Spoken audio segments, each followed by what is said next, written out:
Welcome sa Panlasang Pinoy! Ngayon ay magluluto tayo ng super crispy pata!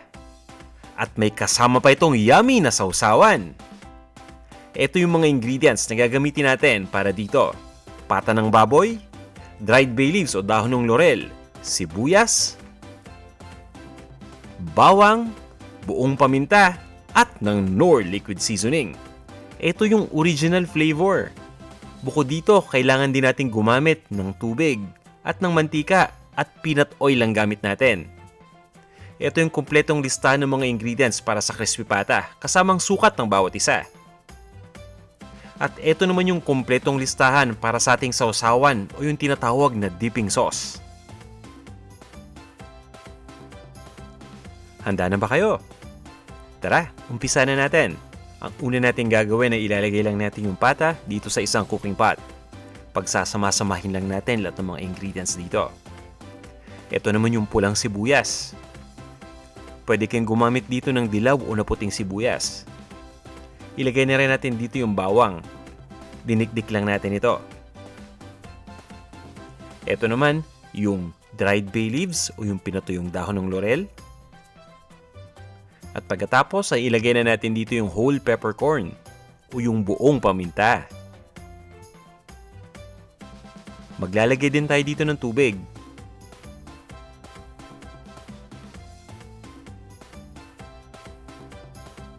Pagdating sa tubig, siguraduhin lang natin yung dami nito ay sapat lang para makover o matakpan itong pata.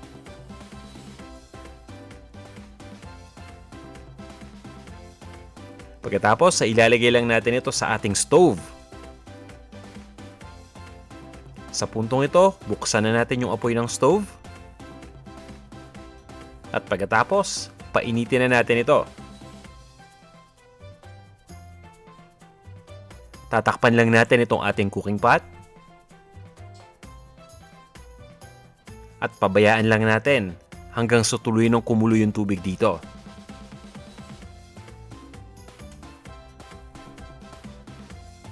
At ayan, kumukulo na yung tubig.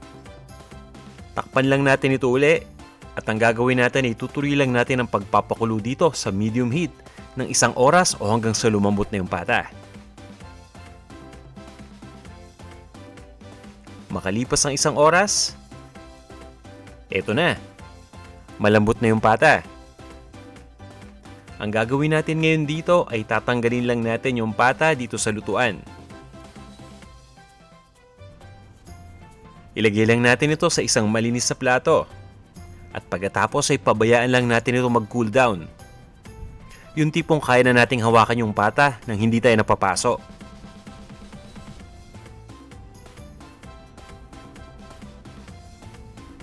Ngayon naman ilalagyan lang natin ng Knorr liquid seasoning yung pata.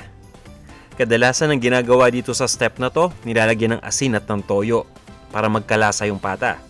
Gumagamit ako dito ng Knorr liquid seasoning para mas kompleto yung mabigay na lasa dito sa ating pata. Nakakatulong itong ingredient na to para mas gawing malinamnam itong ating super crispy pata.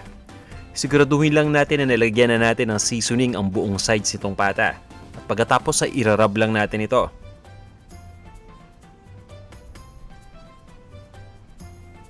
At pabayaan lang natin itong mag-rest ng mga 15 minutes. Taman-tama lang yan para ma-absorb na ng meat yung lasa nitong seasoning.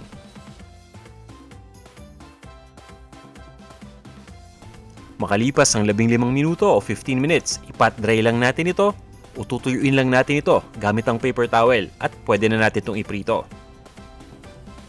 Magpapainit lang tayo ng mantika at peanut oil lang gamit natin, 320 degrees Fahrenheit lang. Pagkatapos niya, nailagay na natin dito yung pata. Pero pagkalagay sa pata, iba yung pag-iingat lang ha. Importante na hawak na natin yung takip. Ito magsisilbing shield natin o kalasag sa mantikang tumatalsik. Malaki kasi ang posibilidad na tumalsik agad yung mantika sa paglagay pa lang natin. Tatakpan lang natin itong cooking pot pero mag-iwan tayo ng konting butas para paglabasan ng steam. Or pwede rin tayong gumamit dito ng katulad nito. Ito ang tinatawag na splatter screen. Para naman tuluyan ng mag-evaporate dito yung steam habang tinatrap yung mantika na tumatalsik.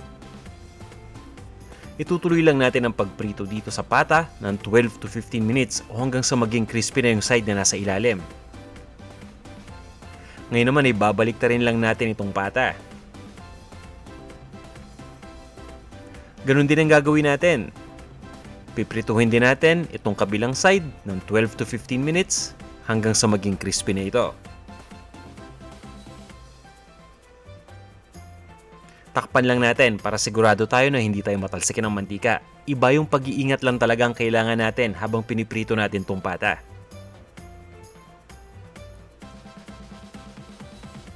At sa puntong ito ay naluto na natin yung pata. Crispy na to. Ito yung matatawag natin na regular na crispy pata na. Tatanggalin lang natin ito dito sa cooking pot. Ilalagay lang natin sa plato at pabayaan lang natin itong mag-rest ng mga 15 minutes. Ipapacool down lang natin.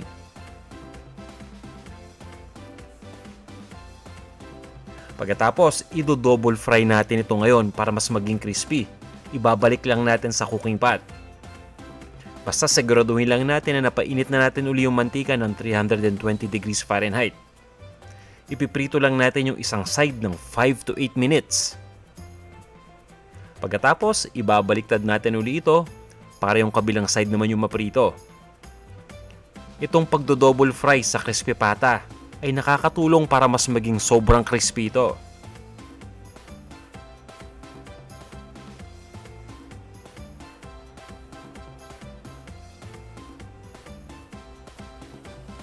Makalipas ang 5 hanggang 8 minuto, tatanggalin na natin yung crispy pata dito sa ating cooking pot.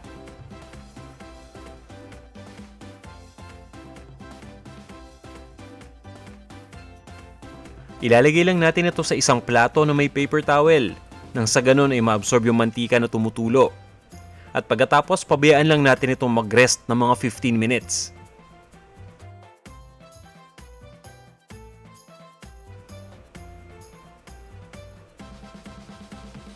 Ngayon ay gawin naman natin yung ating yummy crispy pata na sausawan.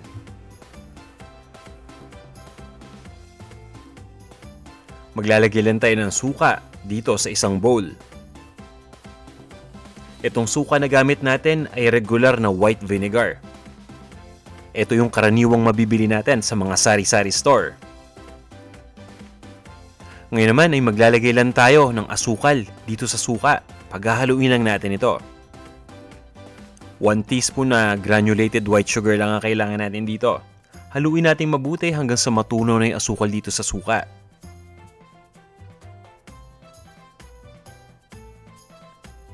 At kadalasan karamihan sa atin naglalagay dito ng toyo. Ako ang gamit ko dito ay Knorr liquid seasoning. Dati alam nyo toyo rin ang gamit ko pero nung natuklasan ko yung paggamit ng Knorr liquid seasoning dito mas nagustuhan ko to.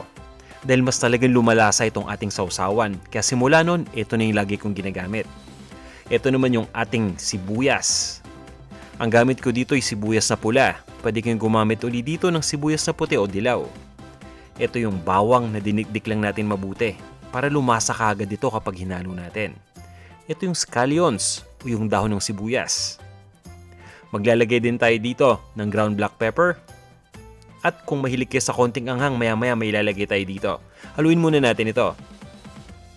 At syempre, di ba pag sinabi nating maanghang, sili yan. Ang gamit ko dito ay yung cracked na pepper flakes. Pwede kayong gumamit dito ng sariwang sili. I-chop lang natin. Ayan, ready na to. I-serve na natin yung crispy pata at samahan na natin ang sausawan. Ayan oh, super crispy talaga.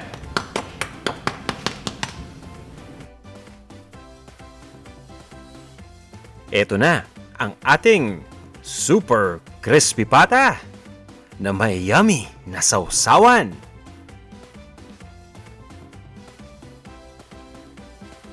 Tara, kain na tayo.